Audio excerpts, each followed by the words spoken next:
You're driving home like any other day. Everything feels normal. Until you notice something that could destroy your engine if you ignore it.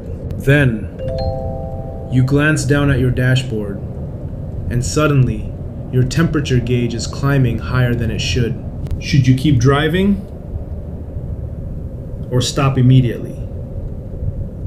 One wrong decision could cost you thousands in engine repairs. The first thing you should do is pull over safely. Don't panic, but don't keep driving either. Stopping safely was the right decision. But here's the mistake many drivers make next. Many drivers make the same dangerous mistake. They open the radiator cap while the engine is still hot. Never do that. When the engine overheats, the cooling system builds up extreme pressure. Opening it too soon can release boiling coolant and steam in an instant. Turn the engine off and wait. Don't rush to open the hood. Let the engine cool down first. Don't rush. Wait until the engine has completely cooled down before checking the cooling system. Now, check the coolant reservoir. If the coolant level is below the MIN mark, you've found your first clue. If coolant isn't the problem, let's move to the workshop. Now let's inspect the engine. The coolant level looks normal, so the problem may be hiding somewhere else.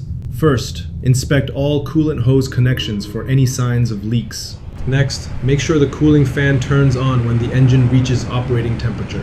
When the engine is completely cool, inspect the radiator cap for any signs of wear or damage. With the engine running, I'm listening for unusual water pump noise and checking for any coolant leaks underneath. There it is. Dried coolant residue around the water pump. That's a clear sign the water pump is beginning to fail. In this case, the water pump was the cause.